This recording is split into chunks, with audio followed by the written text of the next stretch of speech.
দক্ষিণ মালদা কেন্দ্রিক বিজেপি তৃণমূলকে রুখতে তৈরি কংগ্রেসের ঈশা খান চৌধুরী কংগ্রেসের হাত চিহ্ন নিয়ে সকাল থেকে রাত অবধি দাপিয়ে বেড়াচ্ছেন লোকসভা ভোটের প্রচার করতে। তার নিজস্ব লোকসভা কেন্দ্রের অঞ্চলে সবচেয়ে ভোট প্রচারে গিয়ে তিনি জানালেন তৃণমূল বিজেপিকে হারিয়ে জিতবেন তিনি। সেই সঙ্গেই জানালেন 100% নিশ্চিত দক্ষিণ মালদা কেন্দ্রের মানুষ তাকে আশীর্বাদ করবেন। সেই সাথেই তিনি জানালেন সকাল থেকে রাত যখনই প্রচার হয়ে যাচ্ছে মানুষের সংখ্যা প্রচারে বেড়ে যাচ্ছে, তাকে সামনে পেয়ে মানুষের একটাই আবদার, আপনি এগিয়ে যান, আপনার সাথে আমরা আছি। সেই সাথেই চোখ হাসি ফুটছে সাধারণ মানুষের মুখে।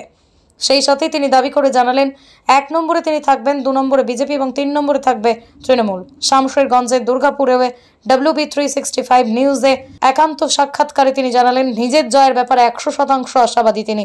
কি জানাচ্ছেন তিনি শুনুন বিস্তারিত। সাহারা আজকে আমরা আমাদের শামশেরগঞ্জ এলাকায় ঘুরেছি। সাহারা খুবই ভালো, তাপ প্রচণ্ড তাপ, আর যত দেরি করে আমরা ঘুরছি বিকেলে ঘুরছি তত মানুষ পাচ্ছে। খুবই ভালো, মানুষ সামনে আসছে, হাত আছে, মুখে হাসি, মানে ভালোবাসা আমরা বুঝতে পারছি যে আমাদের জোট এবং আমাদের কংগ্রেস পার্টি যে জন্য আছে মানুষ সহযোগিতা করছে আমাদের। শুনেন, আমার মনে হয় শেষ আমি গোটা শামশেরগঞ্জের কথা বলছি না, গোটা মালদা দক্ষিণ কনস্টিটিউয়েন্সির কথা বলছি। 7টা বিধানসভা আছে আর 2টো মিউনিসিপ্যালিটি। শেষ লড়াই আমার মন বলছে, যতটুকু আমি বুঝতে পেরেছি, হবে বিজেপির সঙ্গে, টিএমসির সঙ্গে না। টিএমসি হয়তো, এটা ভোটাররা ঠিক করবে, আমি ঠিক করবো না, যত এটা আমার ওপিনিয়ন যে টিএমসি 3 নম্বরে চলবে। কতটা আশাবাদী আপনি?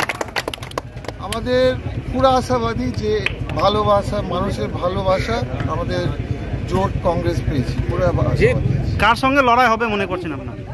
মনে করছি আমি যে বিজেপির সঙ্গে শেষ লড়াই। দক্ষিণ মালদা কোন কোন এলাকায় প্রচার করলেন আজকে? আজকে আমরা বগদাননগর, গাজীনগর, মালঞ্চা, আমার ব্লক আমরা আজকে যেটা শামশেরগঞ্জের বিশেষ করে দোগাছি নপাড়া অঞ্চল, ভাষাবেগর অঞ্চল, ভাষাবেগর সেই অদিত্যনগর, সাকারঘাট, নপাড়া হয়ে সীতারামপুর, ইসলামপুর, এই সকল সমস্তটা এরিয়া ঘুরলাম। পাশাপাশিভাবে আমরা শামশেরগঞ্জের চাচণ্ড পঞ্চায়েতের আপনার বাসুদেবপুর হাট থেকে প্রতাপগঞ্জ অঞ্চল হয়ে বেলাসারান হয়ে আপনার এই এরিয়াটা ঘুরেছি। এবং তারপরে আমরা আবার চাঁদপুর ব্রিজ থেকে যেটা ভাষাইপাগড় অঞ্চলের কিছু একটা অংশ এবং মানে গাজীনগর মালঞ্চের একটা কিছু অংশ, এই টোটাল একটা প্রোগ্রাম আমরা ঈশাবাবুকে নিয়ে আমরা মহা মিছিল করলাম। মহা মিছিল বলতে পারেন, মানে এই মিছিল যাতা হয়নি। যেটা শামশেরগঞ্জে আমার যেটা ধারণা যে শামশেরগঞ্জে আজকে যে সন্ধ্যার পর যে মিছিলটা হলো, আমার মনে হয় ঈশাবাবু তার সাক্ষী দেবেন হয়তো, যে দক্ষিণ মালদায় এই প্রথম মনে হয় এত বড় একটা মহা মিছিল হলো, সেই দক্ষিণ নদীর ওপারে আর কি, গাজীনগর মালঞ্চ এই সাইড। ঠিক আছে, প্রচারে বেরিয়ে সাধারণ মানুষের অভাব অভিযোগ কি ছিল? দেখুন, প্রচারে বেরিয়ে আমাদের সাধারণ মানুষের বেশ কয়েক জায়গাতে অভাব অভিযোগ ছিল। যেমন আমরা সাকারঘাটে একটা অভিযোগ ছিল যে দীর্ঘদিন ধরে সেই সাকারঘাটের একটা ব্রিজ হওয়ার কথা, সেটা কিন্তু শাসক দল তেনারা কিন্তু মানে কি যেমন তাদের সদিচ্ছা ছিল না।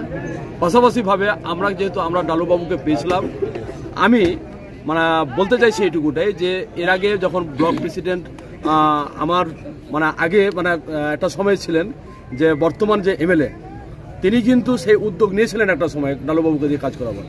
তিনাদের কি গণমিছিল ছিল জানি না, কিন্তু আমি ব্লক প্রেসিডেন্ট হয়ে ডালুবাবুকে একটাই কথা বলেছিলাম যে আগামী দিনে যদি দক্ষিণ মানে আমাদের শামশেরগঞ্জে ভোট করতে হয়, তাহলে কংগ্রেসের ভোট চাইতে হলে আমাদেরকে কিন্তু প্রথম যে কাজটা করতে হবে সেটা কিন্তু সাকারঘাটের ব্রিজ।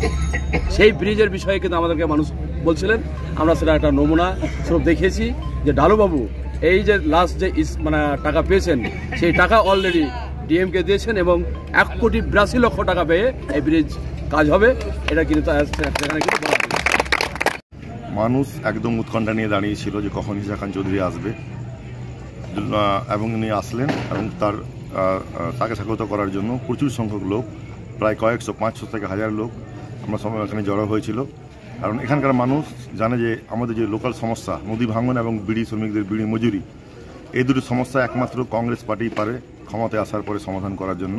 তাই মানুষ কংগ্রেস প্রার্থীর কাছে অনেক আশা ভরসা নিয়ে শয়ে শয়ে মানুষ জমা হয়েছে এবং তাদের মনের কথা বলেছে এবং কংগ্রেস প্রার্থী আমাদের আশ্বস্ত করেছেন পুরো এলাকাবাসীকে যে কংগ্রেস ক্ষমতায় আসলে নদী ভাঙন নিয়ে কাজ হবে এবং বিড়ি মজুরি বৃদ্ধি নিয়ে কাজ হবে, যেটা বিড়ি টোটালটা এখন তৃণমূলের লোকজন কুক্ষিগত করে রেখেছে। তৃণমূলের প্রত্যেকটা বিড়ি কোম্পানি, কেউ এমএলএ, কেউ এমপি, কংগ্রেস ক্ষমতায় আসলে বিড়ি মজুরি 200 টাকা করবে এই প্রতিশ্রুতি দিয়েছেন।